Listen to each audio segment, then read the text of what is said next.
वैसे तो मैंने पूरे हिमाचल प्रदेश का दौरा किया है, हर क्षेत्र में मैं गई हूँ। खासकर जो ये बाढ़ से प्रभावित लोग थे, जहाँ जहाँ ये इस नुकसान हुआ है, वो सारे क्षेत्र मैंने दौरा किया। पांगी से लेकर मंडी से लेकर कुल्लू मनाली तक मैं पहुंची हूँ और मैंने जायज़ा लिया वहाँ पर कि कितना काम हुआ है। मुझे माननीय मुख्यमंत्री का भी आभार व्यक्त करना है कि वो बहुत अच्छा कार्य उन्होंने किया है। जो शुरुआत उन्होंने की है उससे लोग काफ़ी संतुष्ट हैं और जो जो लोग जिनके घर नष्ट हुए उनको भी वो फौजी राहत दे रहे हैं। जैसे पहले 1.25 लाख दिया जाता था, उसको बढ़ाकर उन्होंने 7 लाख रुपए किया है और जिनके पास जिनकी भूमि चली गई है उनको भूमि भी दी जा रही है और जिनको थोड़ी बहुत मकानों में दरारें पड़ी है उसके लिए भी सरकार की तरफ से राहत राशि दी गई है।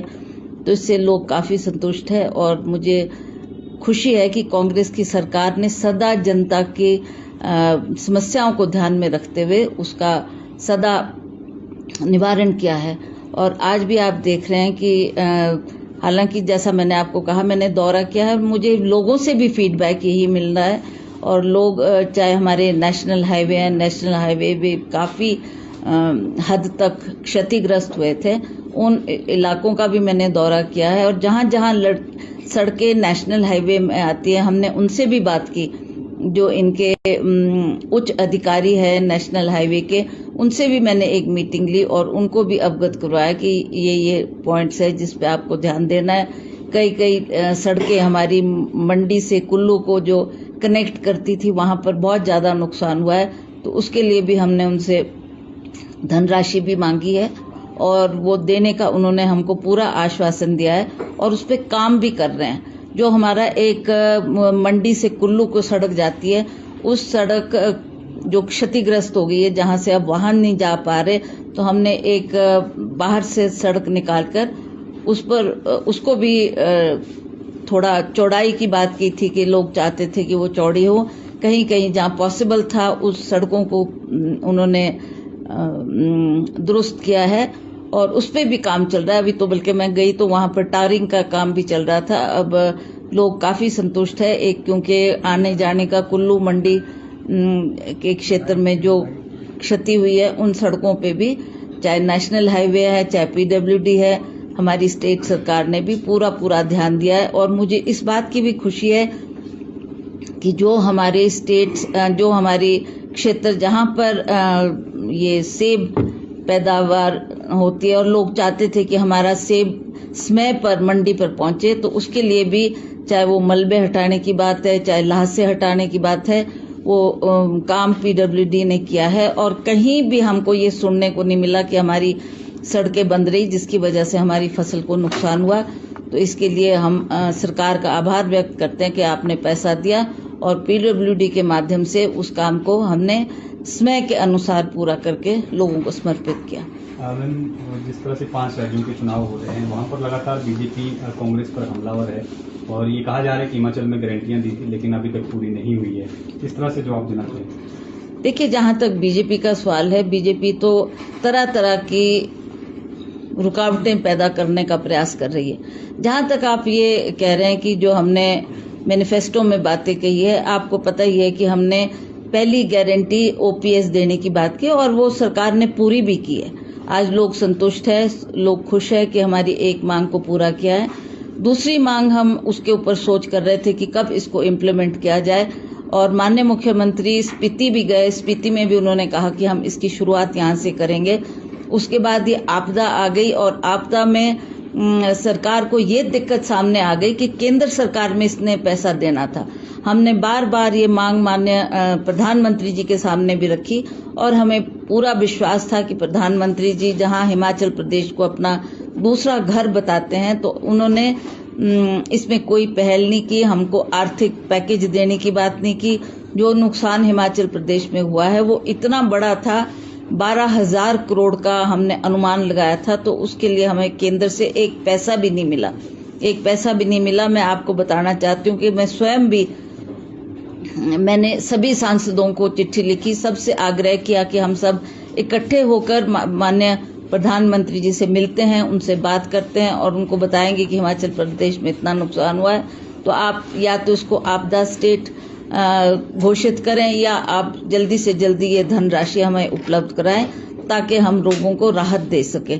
बहुत समय बीत गया, प्रधानमंत्री जी ने इसका संज्ञान नहीं लिया। अंततः माननीय मुख्यमंत्री हिमाचल प्रदेश ठाकुर सुखविंदर सिंह सुक्खू जी ने इसमें पहल की और उन्होंने जो ये 4,500 करोड़ की धनराशि देकर लोगों को राहत देने की बात की, इसकी वजह से थोड़ी दूसरी जो हमारी महिलाओं को पैसे देने की बात थी उसमें हमारी थोड़ी देरी हुई, थोड़ा प्रॉब्लम आ गई थी, तो इसलिए हमने इसको कहा है कि हम देंगे और जब हम इस आपदा की स्थिति से निपट जाएंगे तब हम इसकी शुरुआत भी करेंगे। लोकसभा चुनाव भी नजदीक है और इस बीच कंगना रनौत जो कि हिमाचल से संबंध रखती है अभिनेत्री, उन्होंने भी चुनाव लड़ने की इच्छा जताई है। तो किस तरह से तैयारी है लोकसभा चुनाव को लेकर और क्या कुछ अगर मंडी से चुनाव लड़ सकती है कंगना रनौत, तो उसको लेकर क्या कहना है आपका? देखो, I have nothing to say about her because it is her wish. अगर वो सोचती है, वो सक्षम है, लड़ सकती है तो ठीक है, and rest is for the high command to decide. BJP से चाहती है, कांग्रेस से चाहती है, मुझे नहीं पता किधर से वो टिकट चाहती है। जो भी पार्टी समझे कि वो जीत सकती है तो ये उनका निर्णय है, ये उनका फैसला है, उसे हम भी स्वीकार करेंगे। बाकी तैयारी क्या है कांग्रेस की लोकसभा चुनाव को लेकर हिमाचल में? देखिए, ऐसे तो हमारे लोग सभी जानते हैं कि 24 को लोकसभा का चुनाव होने जा रहा है।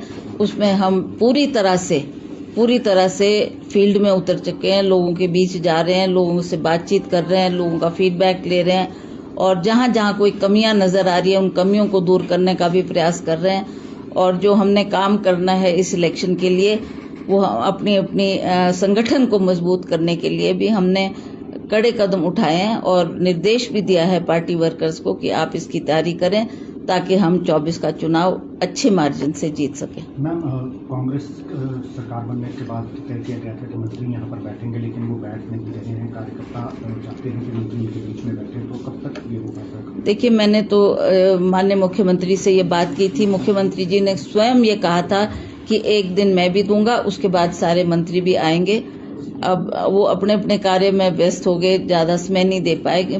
फिर भी मैं उनसे आग्रह करूंगी कि एक दिन वो अवश्य पार्टी कार्यालय में आए और जो हमारे पार्टी वर्कर्स की कोई मुश्किलात है उसको दूर करने का प्रयास करें और उन्हें समय देना चाहिए ताकि दफ्तर में तो आप काम को लेकर जाते हैं, पर जो संगठन की बात है वो पार्टी के दफ्तर में ही होनी चाहिए।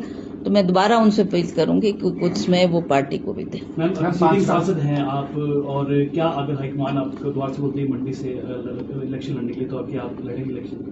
That is for the high command to decide क्यों मुझे देते हैं, किसको देते हैं। जिसको भी देंगे तो हम पूरा प्रयास करेंगे कि हम पार्टी के कैंडिडेट को अच्छी मार्जिन से जीत हासिल करवाएं। मैम, 5 राज्यों में चुनाव भी हो रहे हैं, कांग्रेस की स्थिति को किस तरीके से देखती है 5 राज्यों में? देखिए, जब तक हमारे तक आवाज पहुंच रही है, जो हम थोड़े अखबारों के माध्यम से और सोशल मीडिया के माध्यम से देख रहे हैं, हमें लगता है कि लोगों के मन में इस बार